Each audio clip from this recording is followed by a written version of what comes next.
Assalamualaikum warahmatullahi wabarakatuh. Perkenalkan, nama saya Sakinah Fikawati Anas Rusdi dengan NIM 20103011036 dari kelas 3A3 Prodi S1 Fisioterapi Universitas Aisyah Yogyakarta. Nah, di sini saya akan memenuhi tugas praktikum 2 video kognitif dan behavioral neuroscience yang diberikan oleh Bapak Muhammad Ali Jafar SPIS FTR. Kita memasuki materi. Nah, yang pertama di sini saya akan membahas tentang otak. Nah, otak ini terbagi menjadi 3 bagian. Yang pertama ada otak depan, yaitu frontal. Yang kedua ada otak tengah, parietal. Yang ketiga otak belakang, oksipital. Terjadi pada masa-masa pertumbuhan atau melinasi. Nah, otak merupakan koneksi sel saraf atau neuron.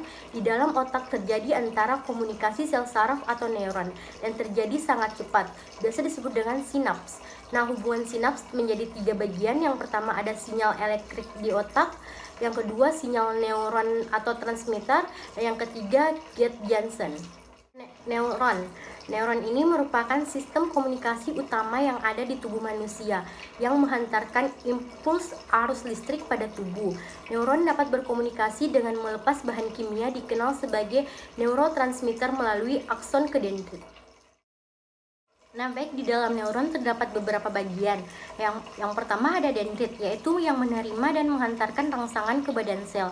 Yang kedua ada badan sel, yaitu menerima rangsangan dari dendrit kemudian meneruskan ke akson. Yang ketiga ada nukleus, yaitu untuk mengatur kegiatan sel saraf neuron. Nah, yang keempat ada neurit atau akson, yaitu untuk menjalarkan impuls saraf yang meninggalkan badan sel saraf ke neuron lainnya. Yang kelima ada selubung myelin, yaitu melindungi akson dari kerusakan. Nah, yang keenam ada sel schwann, yaitu jaringan membantu menyediakan makanan untuk akson. Nah, dan jaringan yang membentuk regenerasi akson. Nah, yang ketujuh ada nodus renifer, yaitu mempercepat transmisi impuls saraf. Nah, yang kedelapan ada sinaps, pertemuan antar ujung saraf akson satu dengan ujung neurit lainnya. Nah, yang kesembilan ada ujung akson, yaitu terdapat kantong bungkus akson yang berisi zat kimia yang disebut dengan neuron transmitter. Kemudian axial coil dan cholinesterase, yaitu menyampaikan impuls saraf ke sinaps. Oke, selanjutnya kita memasuki tipe memori pada otak. Nah, yang pertama ada jangka panjang pada otak.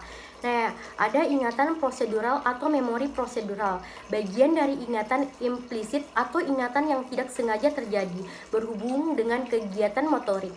Nah, yang kedua ada ingatan eksplisit, yaitu memerlukan usaha yang lebih untuk mengingat yang telah lalu atau yang berlalu, memerlukan pemicu, misalnya mengingat tanggal dan lain-lain.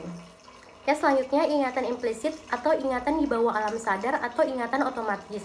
Nah, selanjutnya ada ingatan semantik, yaitu ingatan yang tidak berhubungan dengan pengalaman pribadi, tidak berdasarkan masa lalu, pengetahuan secara umum tentang sesuatu seperti nama buah, benda, negara, dan lain-lain. Nah, selanjutnya ada ingatan episodik, yaitu koleksi unik pada seseorang karena melakukan kegiatan tertentu yang sangat berkesan. Contohnya seperti kenangan ulang tahun atau kenangan pertama kali masuk sekolah. Ya, selanjutnya ada hantaran listrik sinaps, yaitu berfungsi untuk menyimpan, membentuk, memanggil kembali ingatan hingga memberikan respon dari ingatan yang muncul. Bisa dengan merespon motorik atau ekspresif. Oke, selanjutnya masuk ke memori sensori, yaitu mencatat atau menyimpan memori yang diterima dari rangsangan luar melalui bantuan panca indera. Yang pertama ada ingatan jangka pendek, yaitu kurang lebih dari 30 detik, hanya bisa menerima 7 informasi, tetapi jika diulang-ulang maka akan masuk ke jangka panjang.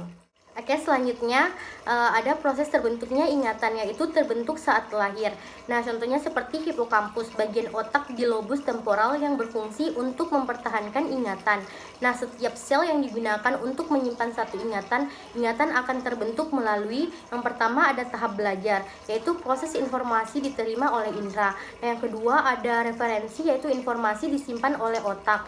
Nah, yang ketiga ada retrieval, yaitu memanggil ingatan yang telah tersimpan sebelumnya. Oke, selanjutnya masuki tipe menangis dan air mata. Nah, tipe menangis dan air mata ini terbagi menjadi 3 bagian. Ada yang pertama, air mata diproduksi oleh kelenjar lakrimal, menyebar ke seluruh bagian air mata. Nah, yang kedua ada produksi air mata dipengaruhi oleh proses penuaan. Yang ketiga ada lapisan air mata. mata terbagi menjadi 3 bagian lagi. Nah, yang pertama ada lapisan lendir, yang kedua lapisan air paling tebal atau menghidrasi mata atau menghindari dari bakteri. Nah, yang ketiga ada lapisan minyak, yaitu mencegah lapisan bisa menguap. Oke, selanjutnya jenis-jenis air mata terbagi menjadi 3 bagian lagi. Nah, yang pertama ada air mata basal, yaitu melindungi dan melumasi mata ketika mengalami kelembapan. Kedua ada air mata refleks, yaitu saat mata mendapat rangsangan seperti debu yang menimbulkan iritasi. Yang ketiga ada air mata emosional, yaitu yang dihasilkan saat sedih, mengandung hormon stres dan hormon penghilang rasa sakit. Hanya itu yang dapat disampaikan, kurang dan lebihnya mohon dimaafkan. Wabillahi taufiq wal hidayah. Wassalamualaikum warahmatullahi wabarakatuh. Terima kasih.